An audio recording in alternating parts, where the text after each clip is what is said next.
Hi friends, ഇന്ന് നമ്മളിപ്പോൾ ഉള്ളത് എറണാകുളം ജില്ലയിലെ തൃപ്പൂണിത്തറയിലുള്ള ഹിൽ പാലസിലാണ്.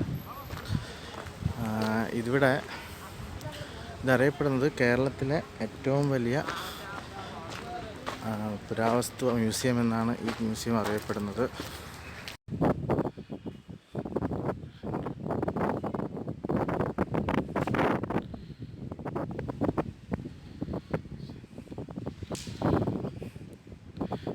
അവരിവിടെ നമുക്ക് സന്ദർശകർക്ക് കുറച്ച് മുന്നറിയിപ്പുകളൊക്കെ നൽകുന്നൊരു ബോർഡ് ഇവിടെ വെച്ചിട്ടുണ്ട്.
നിങ്ങളിപ്പോൾ കണ്ടത് കൊച്ചി രാജകുടുംബത്തിൻ്റെ ഒരു വലിയൊരു കൊട്ടാരമാണ്. ഇത് സ്ഥിതി ചെയ്യുന്നത് തൃപ്പൂണിത്തറയിലെ ഹിൽ പാലസ് എന്ന സ്ഥലത്താണ്. ഇതിൻ്റെ പേര് തന്നെ ഹിൽ പാലസ് എന്നാണ്. അതൊരു ചെറിയൊരു കുന്നിൻ്റെ മുകളിലാണ് ഈ കൊട്ടാരം സ്ഥിതി ചെയ്യുന്നത്. അതുകൊണ്ടാണ് തോന്നുന്നു ഇതിന് ഹിൽ പാലസിൻ്റെ പേര് വന്ന് അറിയില്ല.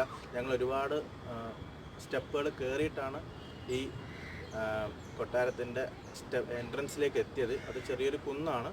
ഒരുപാട് എനിക്ക് തോന്നുന്നൊരു 70-80 സ്റ്റെപ്പെങ്കിലും നമ്മൾ കയറണം. അതിൽ കൂടുതൽ ഉണ്ടാവാനേ സാധ്യതയുള്ളൂ.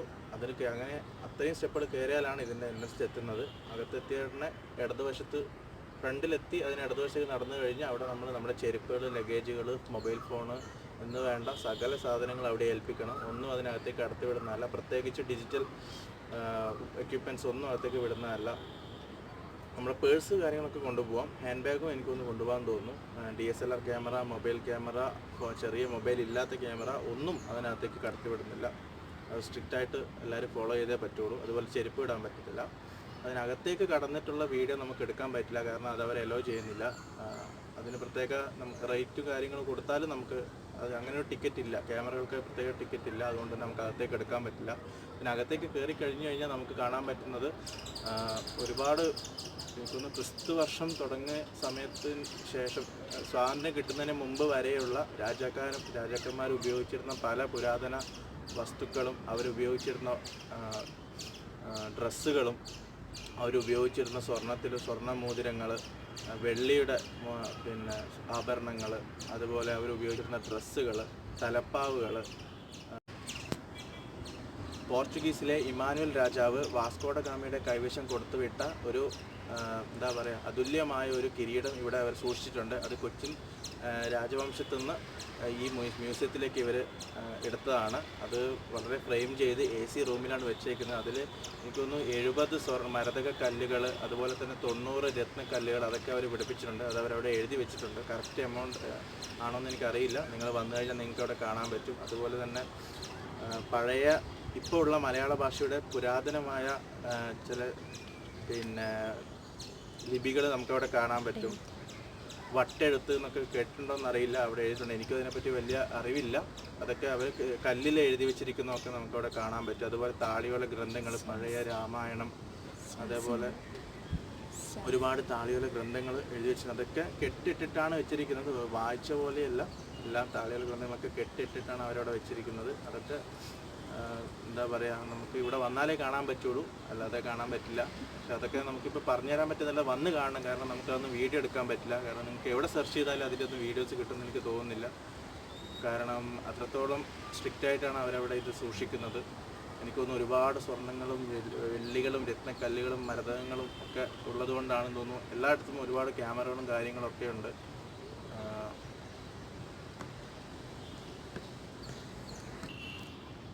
കേരള ചരിത്രത്തെക്കുറിച്ച് അറിയുന്ന ആൾക്കാർക്ക് ഇവിടെ വന്നു കഴിഞ്ഞാൽ അവരുടെ അറിവ് കൂടുതൽ ഉപകാരപ്രദമായി യൂസ് ചെയ്യാൻ വേണ്ടിയിട്ട് പറ്റും. പെട്ടെന്ന് കാര്യങ്ങൾ മനസ്സിലാകും. കാരണം ഇംഗ്ലീഷിലും മലയാളത്തിലും അവരോട് എഴുതി വെച്ചിട്ടുണ്ട് ഓരോ കാര്യങ്ങളെ പറ്റിയും. അതുകൊണ്ട് തന്നെ കുറച്ചും കൂടി ഈസിയാവും കാര്യങ്ങൾ അറിയുന്നവർക്ക്. ഇതൊന്ന് PSC പഠിക്കുന്ന കുട്ടികൾക്കും ഓരോ വാക്കുകൾ കണ്ടു കഴിഞ്ഞാൽ അവർക്കത് എവിടെയെങ്കിലും കേട്ടതായിട്ട് തോന്നും. പിന്നെന്താ, അതുപോലെ പഴയ വാച്ചുകൾ ഇവിടെ വെച്ചിട്ടുണ്ട്, പഴയ നാണയത്തുട്ടുകൾ, അതുപോലെ പഴയ രത്നം പതിപ്പിച്ച മോതിരം. അത് ഒരുപാടുണ്ട്. എന്നുവെച്ചാൽ കോടിക്കണക്കിന് ആസ്തിയുള്ളതാണെന്ന് തോന്നുന്നു. അതുപോലെ സംരക്ഷിച്ചാണ് അവരവിടെ വെച്ചിരിക്കുന്നത്. പിന്നെ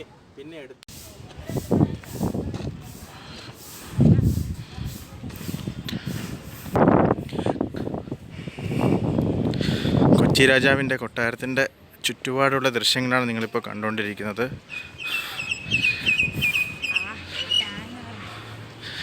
എന്താ കൊട്ടാരം എന്നറിയാമോ? ഒരു രക്ഷയില്ല. ജനിക്കുന്നെങ്കിൽ വല്ല രാജകുടുംബത്തിലും ജനിക്കണം. ഇതിപ്പോൾ പുറത്തുനിന്ന് ഷൂട്ട് ചെയ്യാനേ പറ്റുള്ളൂ. ഒരുപാട് പലതരത്തിലുള്ള വലിയ വൃക്ഷങ്ങൾ. ഇതുണ്ട്, വലിയൊരു മാവാണിത്, വളരെ വലിപ്പത്തിലുള്ളൊരു മാവാണ്. സ്പീഡിൽ നടക്കട്ടെ. ഇത് ഒരുപാട് ദൂരം ഉണ്ടാവും ഇവിടുന്നാ. കൊട്ടാരത്തിൽ നിന്നും കുളിക്കടവ് എത്താൻ വേണ്ടി ഒരുപാട് ദൂരം നടക്കണം. ചുരുങ്ങിയത് 1 കിലോമീറ്റർ നടക്കണം.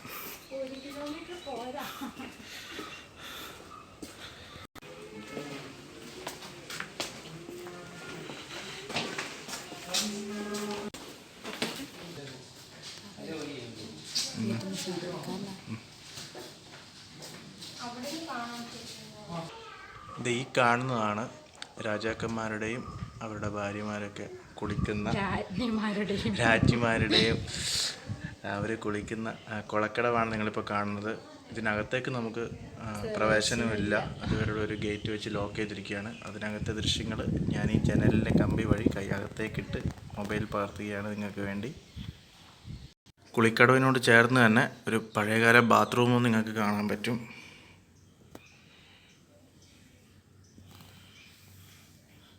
ഇതൊക്കെ ഷൂട്ട് ചെയ്യാൻ കുറച്ച് ബുദ്ധിമുട്ടാണ്. കാരണം ഇതിനകത്തേക്കൊന്നും പ്രവേശനമില്ല.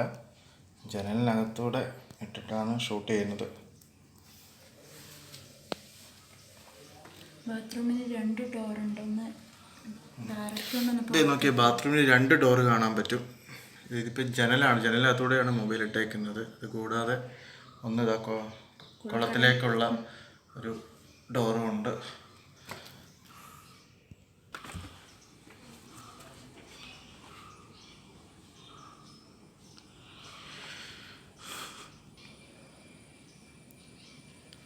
കുളത്തിന് ചുറ്റും കൊട്ടാരത്തിൻ്റെ കുറച്ച് ഭാഗവും അതിന് ചുറ്റും നിറയെ മരങ്ങളുമാണ്.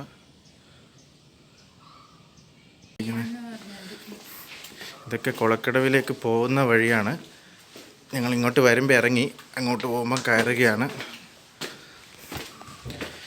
എന്താല്ലേ, ഒരുപാട് പടികളുണ്ട്.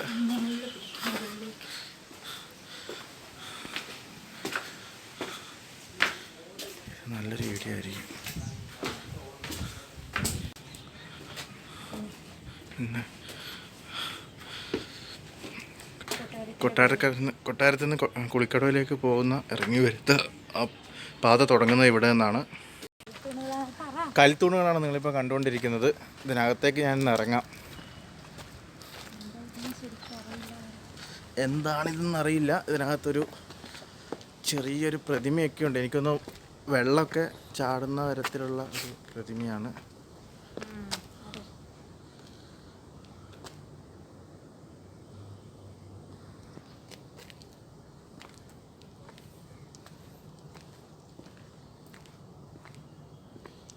ഒരു ഇരിപ്പിടമൊക്കെ ഉണ്ട്.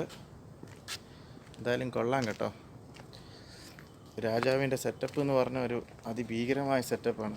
ജനിക്കുന്നെങ്കിൽ രാജകുടുംബത്തിൽ ജനിക്കണം, ഒന്നും പറയാനില്ല.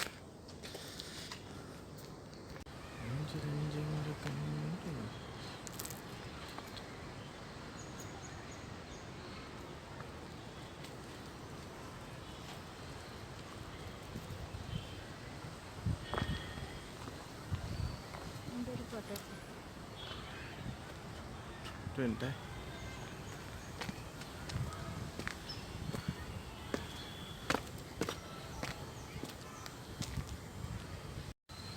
പിന്നെ പ്രത്യേകിച്ച് എടുത്തു പറയാനുള്ളത് ഈ ഒരു കൊട്ടാരത്തിൻ്റെ ഒരു നിർമ്മിതി തന്നെയാണ്. എനിക്ക് തോന്നുന്നു ഒരുപാട് പഴയ കാലത്ത് ഉണ്ടാക്കിയ ഒരു കൊട്ടാരം എന്ന് പറയുമ്പോൾ നമ്മുടെ മനസ്സിൽ വരുന്നത് എന്താണെന്ന് അറിയില്ല. പക്ഷേ ഇത് കാണുമ്പോൾ എന്താ പറയുക, അത്രയും വളരെ നല്ല രീതിയിലാണ് ഇത് നിർമ്മിച്ചിരിക്കുന്നത്. ഇതിൻ്റെ അകത്തളം എന്നൊക്കെ പറഞ്ഞത് വളരെ വിശാലമായിട്ടാണ്. ഒരു ബെഡ്റൂം ആവട്ടെ, വരാന്ത ആവട്ടെ, ചെറിയൊരു പ്രാർത്ഥനാ മുറി ആവട്ടെ, വളരെ വിശാലമായ റൂമുകളും എന്താ പറയുക വരാന്തകളൊക്കെയാണുള്ളത്.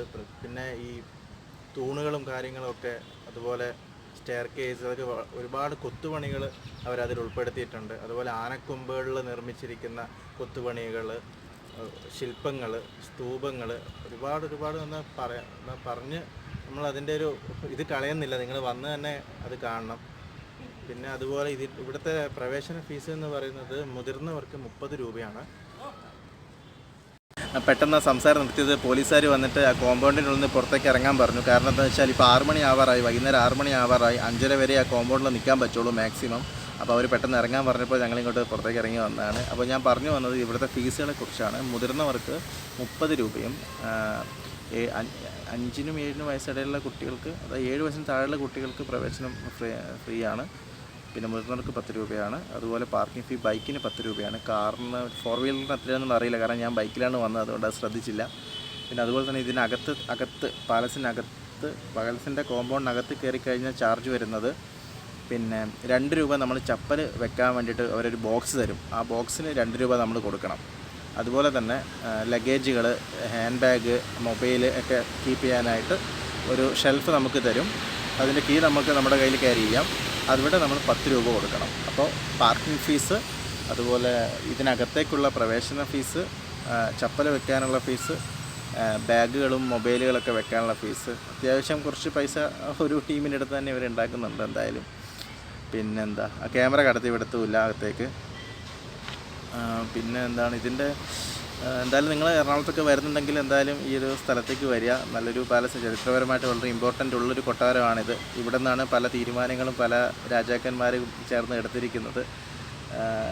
വന്നു കഴിഞ്ഞാൽ എന്തായാലും നിങ്ങൾക്ക് മടുക്കില്ല, മുഷിക്കില്ല, അത്രയും നല്ലൊരു സ്ഥലമാണ്. കൂടാതെ ഇവിടെ പാർക്കുകളും ഉണ്ട്, കുട്ടികൾക്കുള്ളൊരു പാർക്കൊക്കെ ഉള്ളതുകൊണ്ട്.